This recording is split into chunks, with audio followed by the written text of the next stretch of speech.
Por que eu estou perguntando isso logo agora? Porque desde que foi anunciada a substituição da DIRF, eu vejo que muitos não estão preocupados, entendendo que a informação no qual é enviada para o social está coerente. E até que ponto você conferiu isso? Você sabe que está ok ou não? Vou te dizer que a sua base não está preparada.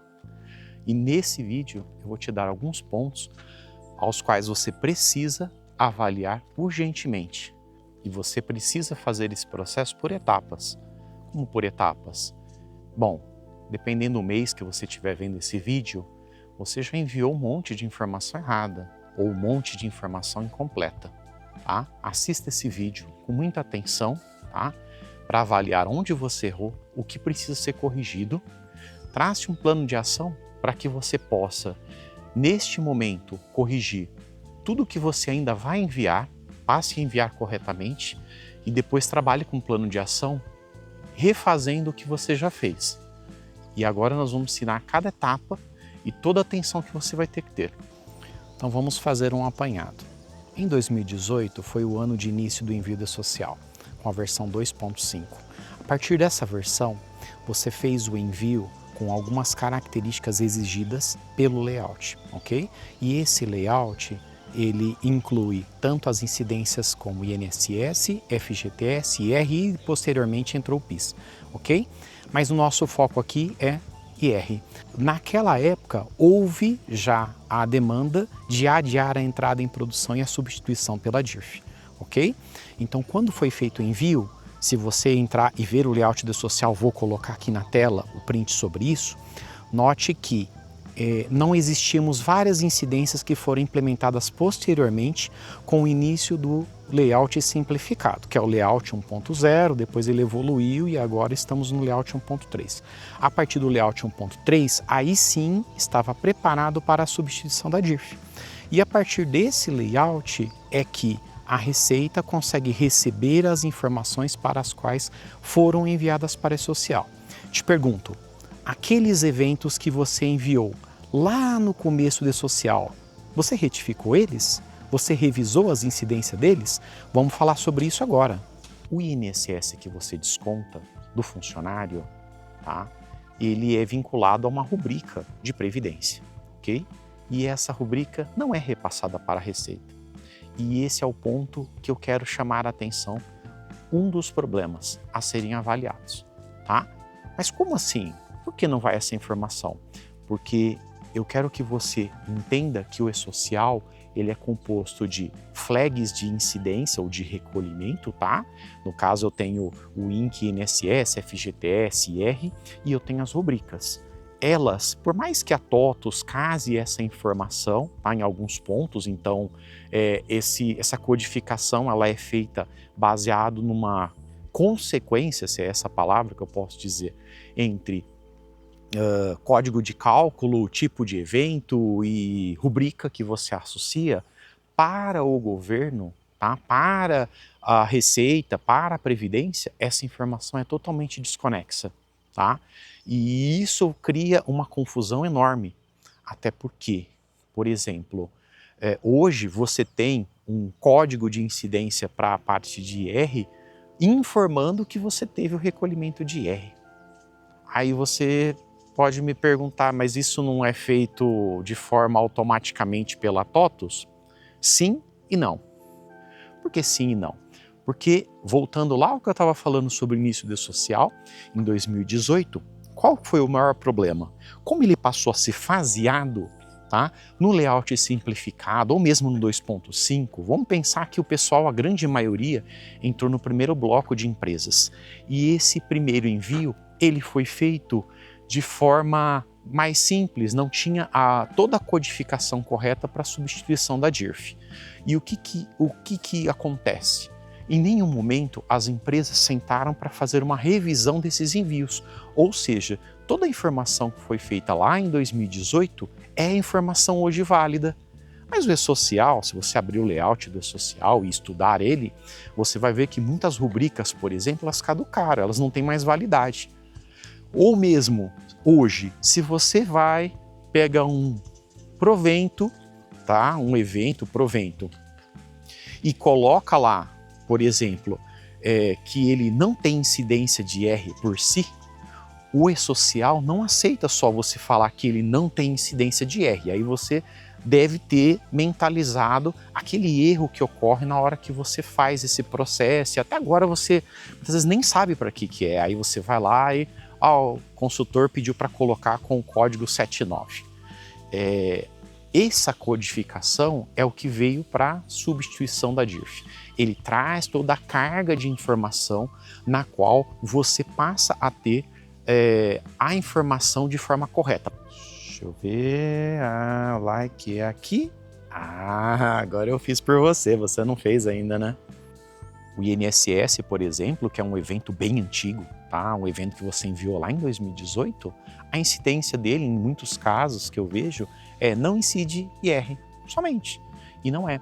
Ele teria que ir com o código de incidência 41, 42, 43, que é contribuição previdenciária. Isso é um dos exemplos, ok? Isso é um ponto que tem que ser visto. Tá? Recentemente, o E-Social liberou pelo site, eu acho um pouco complexo, para que você faça a conferência destas situações, tá? Para que você confira isso. Só que você teria que acessar o CPF, pessoa a pessoa, para você listar essas informações e avaliar se está coerente ou não. Isso é um ponto também que você pode trabalhar, ok? Porém, em próximos vídeos, tá? Acompanhe aqui no canal, eu vou trazer formas mais simples, tá? E mais objetivas de que você possa fazer isso dentro do RM. Tá? Fazer um levantamento dessas informações e também poder conferir se essa informação que você enviou está correta. Assim como o envio da informação retroativa. Eu vou depois dar um passo a passo e vou fazer alguns vídeos com isso, ok? Outro ponto também que você precisa trabalhar é com o envio das informações do plano de saúde por vida. Igor, mas isso eu já fazia, porque na DIRF já acontecia essa situação. Realmente todos os planos estão corretos? Vale você ter em mente que não basta só você ter a rubrica referente ao envio de convênio médico odontológico. Você também precisa abrir essa informação por vida, por quê? Mas eu já coloquei isso e lá no meu RM ele já faz essa informação, já está parametrizado o código da ANS lá dentro. Mas todos os planos estão assim? Lembra que se você não tiver a parametrização por vida e na sua empresa você tem um recolhimento dessa informação de dependente, cônjuge e tudo mais, essa informação está indo toda para o titular. E em algum momento a Receita vai cruzar essa informação, tá? Cada vez mais, é lógico, né? E essa informação não vai fechar com que a Unimed e o Uniodonto, por exemplo, fazem esses envios. Então você precisa trabalhar com isso. Também vou ter um vídeo ensinando a parametrizar esses itens, ok? Caso você não tenha. Caso você tenha, só reavalia. Vê se a informação que você está mandando está ok, tá bom? Outro ponto que você precisa avaliar, e é bem chato de avaliar, é que assim, você deve ter notado ao longo das atualizações que a TOTS disponibilizou, uma série de eventos referentes a férias e uns deparas que você tinha que criar para que você pudesse avançar no cálculo da folha. E acho que você não deve ter entendido na grande maioria das situações porque foi criado aquele evento. Por mais que a TOTS disponibilizou um TDN e tudo mais, essa informação ficou muito vaga. E por que dessa informação? Tá? Férias, por exemplo, o que aconteceu? Na migração do layout 1.3, toda a parte de férias, o que aconteceu? Toda a parte de férias, ela passou a ser enviada, em vez de pelo 1210, como era anteriormente, ela passou a ser enviada pelo 1200, tá? Então o recibo de férias, ele passou aí com a informação, junto com a folha. Então se você notar e abrir o XML, você vai ver que essa informação ela tem um identificador de período como a data de pagamento das férias, tá? A data que você vai acreditar o valor das férias na folha do funcionário. E o que aconteceu referente a isso? A TOTS passou a ter que criar um depara de eventos para poder separar esses eventos. Para que se depara? Porque muitos eventos de férias, por exemplo, o que passou a acontecer? Tá? quando você manda as informações pertinentes a férias, a antecipação, né, o pagamento, pensa que alguns eventos, inclusive, tipo pensão alimentícia, o mesmo evento entra e sai da folha. Ele entra lá no recibo de férias e ele entra na folha novamente. E esse evento entrando na folha, qual que é o problema? Quando você manda a base, por exemplo, tributável, essa informação ela iria em duplicidade, tá? É fato. Isso acontece mesmo. Assim, acontecia, né, antes do envio desses eventos. Você precisa verificar se esses eventos estão ok. Inclusive a parte da rubrica. Não é o contexto do que a gente está conversando sobre a substituição da DIRF, mas também é um ponto, tá? Rubricas. Será que as suas rubricas estão coerentes? Pensa que se o mesmo evento entra e sai 2 vezes, ou seja, ele entra no recibo de férias e ele entra na folha, será que essa rubrica está ok? É um ponto a avaliar. Você precisa avaliar essas situações de férias. Eu não vou entrar em muitos detalhes porque ela é bem chata e eu preciso demonstrar isso numa tela. E eu vou fazer isso com vocês nos próximos dias, ok?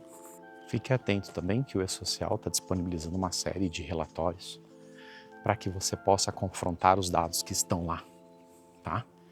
E isso deve ajudar muito a você no dia a dia.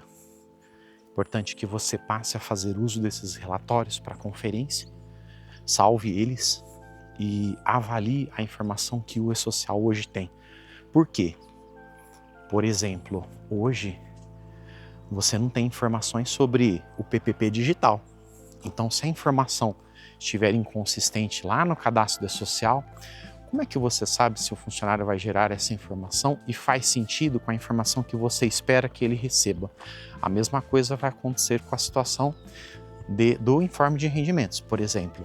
Hoje a gente ainda não tem, talvez quando você veja esse vídeo tenha alguma novidade, mas hoje não existe nenhuma informação referente a será disponibilizado o informe de rendimento via carteira de trabalho digital, ou a empresa vai fazer o envio dessas informações para o funcionário como é feito no informe de rendimentos. Mesmo que você mande os informes de rendimento, que garantia você tem que a informação que está hoje lá no E-Social, ela condiz com a informação que você gera, até porque a informação que você gera hoje pelo informe de rendimentos, ela só tem simplesmente um flag e umas avaliações de código de cálculo. E o que a Receita tem lá, em vista do que é enviado ao E-Social, é muito mais complexa, tá? Então você precisa conferir, não adianta, e se você não fizer isso nesse momento, quanto mais você deixar passar o tempo, mais complexo fica. Por quê? Porque o trabalho da retificação é bem chato, tá? Então, o trabalho da retificação, por exemplo, consiste em você reenviar os eventos que estão incorretos com data retroativa, fazer reabertura dos períodos e retificar o envio dos eventos, tá? Eu também estou providenciando um vídeo em que nós vamos fazer isso dentro do RM e eu vou demonstrar o que vocês precisam fazer para que esses envios fiquem consistentes. Já te aviso, se você acha que o trabalho que você vai ter de retificar é muito, pode ter certeza que ele tende a piorar quanto mais você ficar procrastinando esse trabalho, tá? Enquanto você não fizer isso e crie uma política ou uma regra na sua empresa para que você revise, tá, essa parte de incidências a cada atualização de produto ou mesmo a cada atualização de layout do E-Social. Por quê?